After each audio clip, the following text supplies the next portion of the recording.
O nível de emprego de desemprego, o desemprego era muito alto, da ordem de 12%. E o endividamento das famílias não era tão alto. Então, o que é que alguém sagaz, como o ex-presidente Lula, faz? Você olha o seguinte quadro: baixo endividamento, baixo nível de crédito, e você tem forte desemprego. Eu tenho aqui uma solução extremamente eficiente, positiva em grande medida para o país. Vou estender os programas de transferência. Então, próxima, por favor.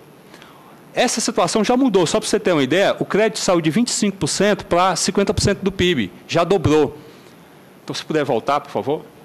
O crédito mudou. O desemprego também. O desemprego era 12%, hoje está 5,8%. Caiu a metade. E o endividamento das famílias está complicado. Ou seja, o modelo que foi usado em 2013, ele não pode ser replicado em 2012, 2013, em particular 2014 a 2018. Tem que ser descobertas e usadas novas soluções. Por favor. Mais um. Ontem foi divulgado o boletim Focus do Bacen, que mostra as expectativas para o crescimento da economia. O PIB deve crescer 1,75%. E a inflação deve ser um pouco mais de 5%. Olha, todo mundo quer ter um PIB forte, crescendo forte, bem distribuído, seus recursos, e segundo, uma inflação baixa. Ninguém gosta de PIB baixo porque isso gera desemprego. Ninguém gosta de inflação alta porque isso gera desorganização na economia e, em particular, gera um peso maior sobre quem é mais pobre. Você, a gente se livra da inflação. A gente aplica numa renda fixa, a gente vê o investimento financeiro, a gente tem como parcelar em cartões de crédito, etc. Quem que não faz isso? Classes mais desfavorecidas. Mas o Brasil agora é sexta economia, o Brasil não tem mais desfavorecidos. Alto lá. Nós temos 23 milhões de miseráveis no país. O dado oficial do governo é 16,7. Na realidade, isso foi um número que saiu pragmaticamente, eu não discordo, mas ele saiu pragmaticamente para aqueles que ganham R$70, abaixo de R$70 por mês. Mas, na realidade, o número é mais preocupante do que isso. 23 milhões de miseráveis. Sobre esses 23 milhões de miseráveis, isso é mais do que a população de vários países no mundo. Você tem uma bigorna muito grande chamada impostos, que quando você tem inflação, essa bigorna fica mais e mais pesada. Essa turma não tem como sair. Então, é ruim ter inflação e é ruim ter PIB baixo. Por favor. O crescimento do PIB ao longo dos anos, a expectativa dele tem caído de 4 para menos de 2. E o IPCA, que é um dos medidores de inflação, é o oficial usado, na realidade, ele tem subido. Isso mostra um desalinho na economia. De novo, problemas e oportunidades. O que a gente deve fazer? Nem ficar parado e pensando em PIB, nem ficar também achando que, se eu não controlar a inflação via sistema de meta de inflação, eu estou perdido. Nem é uma coisa, nem é outra. O que se deve é ter políticas sólidas que contemplem saúde, educação, combate à violência, por exemplo, segurança pública, e tratar isso daqui, sabe com o quê? Com parcimônia. Porque boa parte dos economistas são muito pedantes. A economia só tem 300 anos, 400 anos no máximo. Não sabe quase nada. Nós, economistas, sabemos muito pouco. Médicos sabem pouco. Medicina, que é uma ciência milenar, não consegue curar uma alergia. Você vai para o médico e diz, estou com alergia. O médico vai te passar uma série de soluções não definitivas. Você perguntar para um economista qual é o nível ótimo de inflação, qual é o nível ótimo de PIB, ele pode até fazer cara de sério, mas ele não vai saber na realidade. E não é culpa dele, não. A ciência é muito recente, está na sua infância. Então, essa preocupação exacerbada deve ser olhada com muito cuidado, e, em particular, com números que a suportem ou que a neguem. Por favor. Eu não vou citar isso. É só para dizer que o PIB, a expectativa era de 1,9, de 1,8, agora de 1,75. Tem caído recentemente, esse é o dado de ontem, divulgado ontem, tá?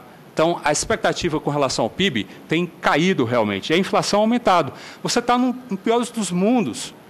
É como se você estivesse controlando 4 bolas e alguém colocou mais uma, aí você tem que controlar a quinta.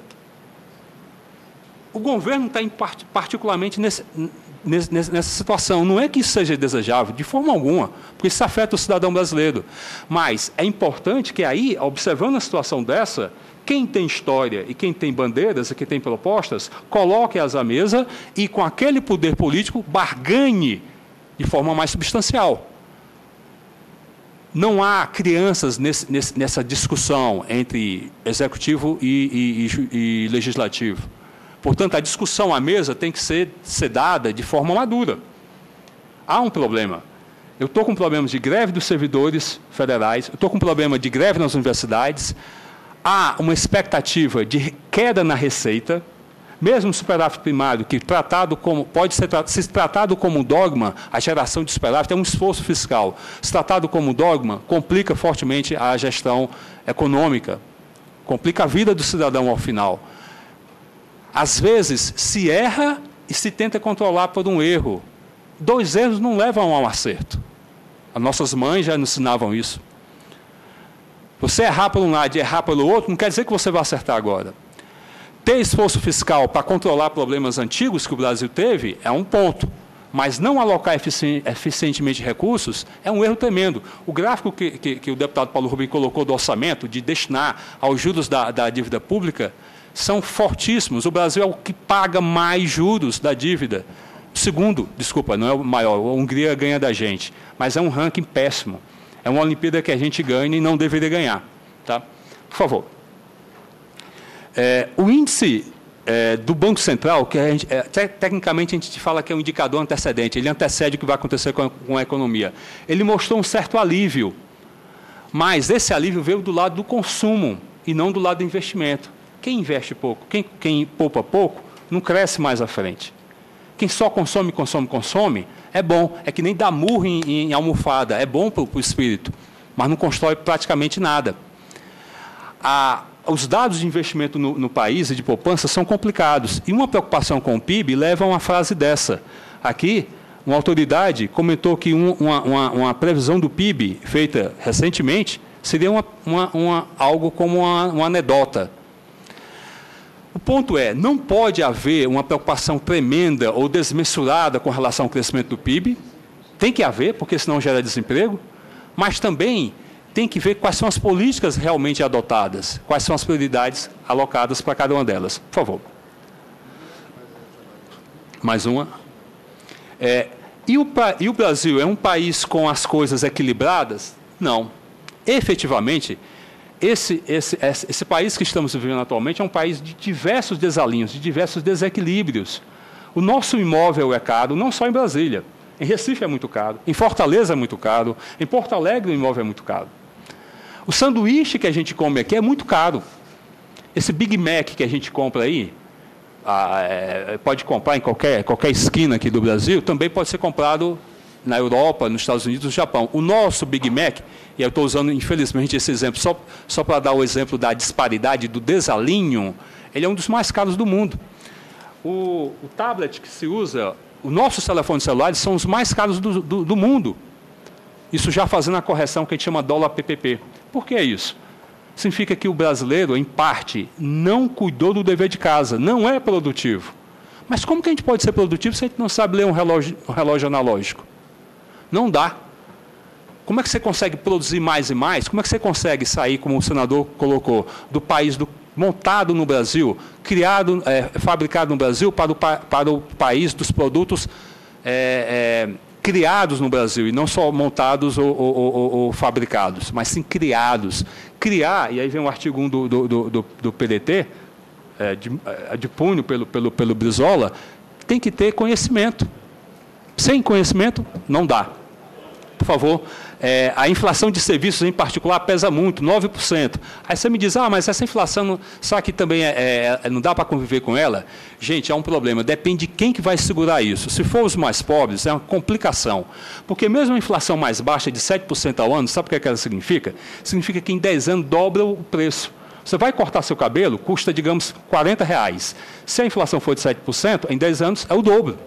Se você vai ao dentista, e todos nós temos dores de dentes, inclusive os mais pobres, até parece que alguns governos esquecem isso.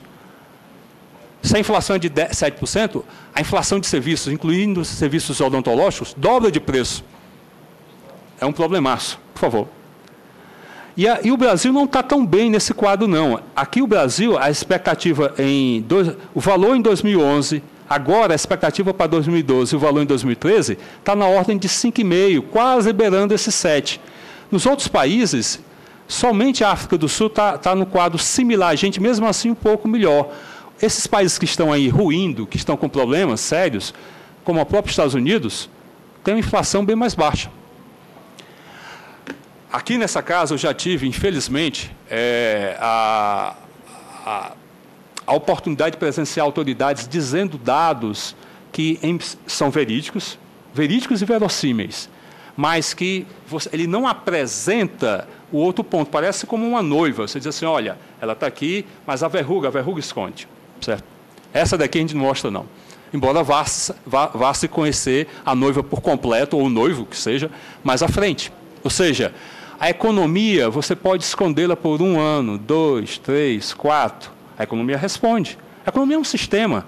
Sabemos muito pouco sobre ela, mas sabemos uma coisa. Ela responde. E ela também elege ou não elege. Né? Por favor. Mais um. Célia, por favor. Os dados, então, têm mostrado no mercado de trabalho uma certa reação, e o varejo também, mas não é uma reação permanente, parece mais uma reação da economia cíclica. E o momento adequado para a discussão desses temas é agora. Veja, nós temos os jornais com diversas notícias de complicações na área da economia. Isso vai arrefecer no ano que vem, tá? No ano que vem, em particular no primeiro semestre, ou talvez no segundo semestre do ano que vem, as notícias vão ser mais favoráveis, porque a economia tem flutuações de altos e baixos. Qual é o momento ideal para se barganhar? É no momento onde as suas bandeiras mostram as soluções para os problemas em curso. Então é importante o PDT avançar agora, não é somente em 2013. Por favor. Os dados do CAGED traz alguns alívios, alguns assopros, né, para tantas mordidas, mas, por favor, CAGED é um cadastro geral de mecanismo, do emprego. A reação no mercado de trabalho é quem vai ditar realmente para onde vai o governo Dilma. Na realidade, nos governos Lula 1 e 2, nós tivemos o mercado de trabalho com uma configuração que é extremamente difícil de se ter. O que é que nós tínhamos no mercado de trabalho? Pessoas sendo mais e mais empregadas, então o desemprego caindo, salário subindo e subindo, então salário subindo, mesmo em termos descontado da inflação, chama salário real. Então nós temos alto emprego com altos salários, é o melhor dos mundos, só que não se sustenta se você não fizer medidas corretas. Medidas de aumento de produtividade, medidas de valorização da educação, medidas que mudem a estrutura. Você não consegue segurar isso por tão longo tempo. Por favor. Esse aqui é o dado acumulado em um ano de criação de empregos. Em dezembro de 2010, no final do ano de 2010, criou-se 2 milhões de empregos. Isso vem caído consistentemente. No mês de junho, quando a gente fechou o mês de julho do ano passado para junho desse ano, criamos quase a metade de 2 milhões, 1,2 milhão. Então, o mercado está perdendo essa capacidade de criação de emprego. O modelo adotado em 2003 está se exaurindo, foi algo que o Cristóvão apontou. Precisamos buscar outra solução. Essa criação aqui mostra, criação de empregos, mostra que a gente tem que buscar outra solução.